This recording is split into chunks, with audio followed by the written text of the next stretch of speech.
Pemirsa, guna mencerdaskan kehidupan bangsa, seluruh anak-anak di Indonesia berhak memperoleh pendidikan yaitu wajib belajar 12 tahun. Namun dewasa ini masih banyak anak-anak Indonesia yang tidak mampu mengikuti pendidikan akibat terkendala biaya. Hal inilah yang dilakukan Yayasan Yagaying Day Group dengan memberikan bantuan kepada 10 siswa kurang mampu di SMP Negeri 4 Abian Semal Badung.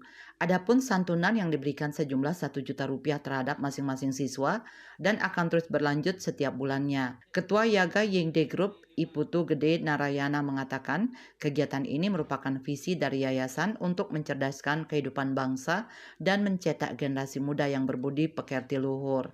Dengan bantuan pendidikan ini, diharapkan Yayasan Yagaying Day Group dapat berkontribusi dalam mencetak SDM Bali yang bermutu ke depannya. Dalam visi dan misi tujuan kita ke depan adalah mencerdaskan kehidupan bangsa dan mencetak generasi muda yang berbudi pekerti luhur. Dalam hal penyerahan di sini adalah berupa santunan jumlah uang 1 juta terhadap masing-masing siswa dan itu berkelanjutan setiap bulan sampai S3, sampai sekolahnya selesai dan tingkat mahasiswa.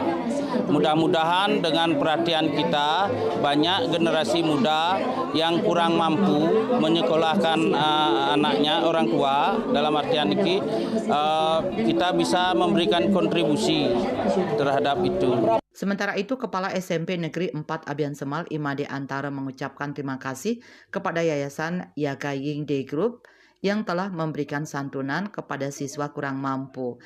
Kemudian kami juga berharap nanti mungkin masih banyak anak kami yang memerlukan bantuan. Mudah-mudahan yayasan masih bisa membuka hatinya nanti untuk memberikan bantuan kepada kami, kepada anak-anak kami yang memerlukan. Masih anak yang perlu banyak-banyak memerlukan bantuan. Kedepan, aksi sosial ini akan terus dilaksanakan di setiap kabupaten kota di Bali guna mewujudkan target bantuan sebanyak 10.000 siswa. Andika, Bali TV.